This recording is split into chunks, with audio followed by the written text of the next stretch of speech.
Oi, pessoal, tudo bem? Boa noite. É um prazer recebê-lo novamente nesse nosso programa 7 às 7, 7 minutos às 7 da noite.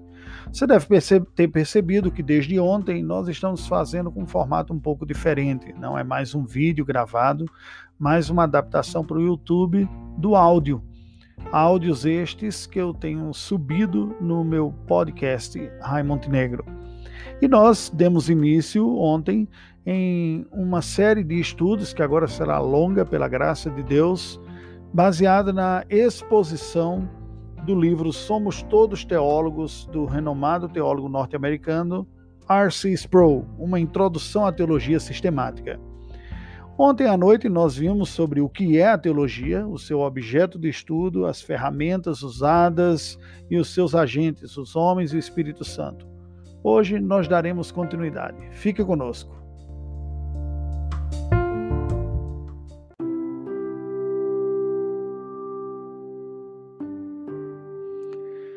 O capítulo 2 do livro Somos Todos Teólogos tem como título o escopo e o propósito da teologia. Portanto, nós vamos olhar hoje sobre quais são os quadros que compõem a teologia, de como ela é feita e qual é o seu propósito.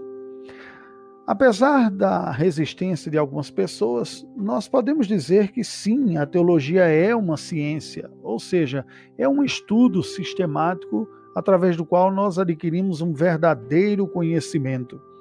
Ciência que estuda a revelação que Deus fez de si mesmo na Bíblia Sagrada, da sua pessoa e também do conteúdo que ele revela.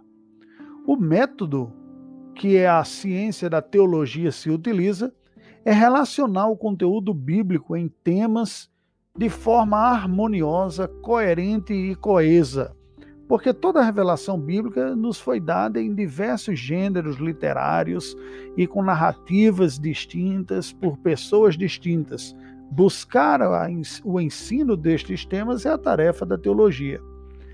As ciências sofrem mudanças ao longo do tempo.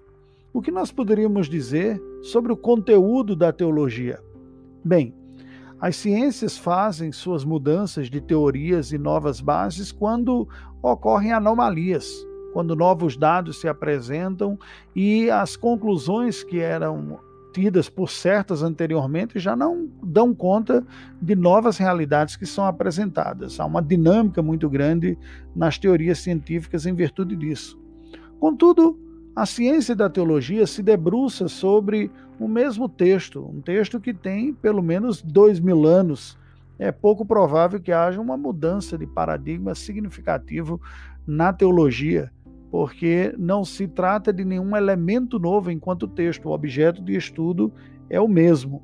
Para que a mudança ocorresse, seria necessário que uma nova realidade viesse a apresentar como objeto de estudo, que não é o que ocorre. A mudança, portanto, não é uma característica muito comum na teologia quando nós estamos nos deparando no próprio texto bíblico. Ela precisaria apresentar uma melhor síntese, uma melhor explicação e uma melhor integração dentro do conteúdo que a palavra de Deus nos apresenta. É diferente da realidade das ciências naturais, da física ou de tantas outras. Bem, o processo acadêmico acaba trazendo consigo, trazendo uma certa pressão para a novidade. Basta nos lembrarmos que não é diferente também com relação à teologia, de que há uma certa pressão na academia para aquele que faz um doutorado, de que ele apresenta uma ideia original.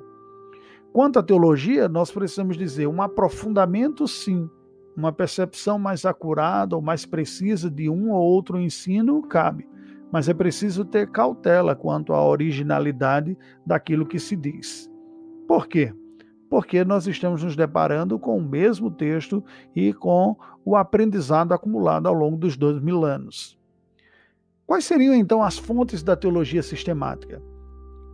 A teologia sistemática tem por fonte, primeiro, a teologia bíblica, que é aquela parte da teologia que vai acompanhando os grandes temas da Escritura à medida que ele vai sendo discorrido, que eles são discorridos pelos livros da Bíblia. Um desvio que pode ocorrer, e perigoso na teologia bíblica, é aquilo que nós chamamos de atomismo, que é quando a teologia bíblica olha pontos específicos de um livro ou de uma parte e as toma isoladamente. Isso tem sido uma tendência na teologia contemporânea, mas ela é perigosa, porque nós não podemos absolutizar as partes. É dever do teólogo sério buscar harmonizar as partes como um todo. Nesse sentido, o atomismo se torna perigoso e invalida o princípio essencial necessário de uma boa teologia, que é a coerência bíblica. A teologia histórica, que é um outro segmento, estuda as formulações teológicas da igreja em seus contextos históricos, como os assuntos foram estudados e como eles foram defendidos, normalmente vendo as intrigas e os problemas de questionamentos heréticos. A teologia sistemática se alimenta tanto da teologia bíblica quanto da teologia histórica, mas também dos pensadores em geral, filósofos, que tentam trazer uma harmonia e uma coerência lógica. Os teólogos não são inspirados. Quando falamos que os agentes da teologia são o homem e o Espírito Santo age na iluminação quanto ao estudo da palavra de Deus. Os seres humanos, contudo, e por melhores que sejam os teólogos, eles não têm a mesma medida da graça que os autores bíblicos de serem levados a uma verdade incontestável. Nós somos, portanto, enquanto teólogos, estudantes das verdades bíblicas, e os bons teólogos são mestres facilitadores, dando explicações harmoniosas. Teólogos sistemáticos buscam ver o quadro geral como um todo.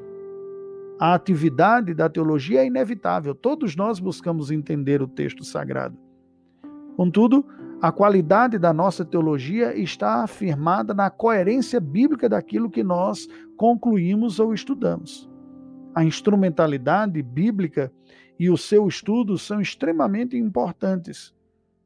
Nós nos lembramos que houve um período em que houve uma crítica muito forte sobre o texto bíblico na modernidade, chamada alta crítica, quando estudiosos olhavam para o texto bíblico de uma maneira como sendo objeto de sua própria crítica.